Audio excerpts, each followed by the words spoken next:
ಸುಖ ನೆಮ್ಮದಿ ಹಣದಲ್ಲಿದೆ ಅಂದುಕೊಂಡರೆ ದ್ರೋಹ, ನಿನ್ನ ನಾಳೆಯು ಹಣೆಯಲ್ಲಿದೆ ಅರಿವಾದರೆ ಸ್ನೇಹ.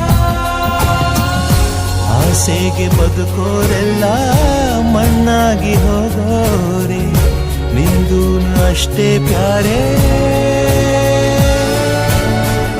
ನರಮನ್ಸ ಬದುಕೋದು ಹೀಗಲ್ಲ, ಕಲಿಸೋಕೆ ಯಾರೂ ಇಲ್ಲ.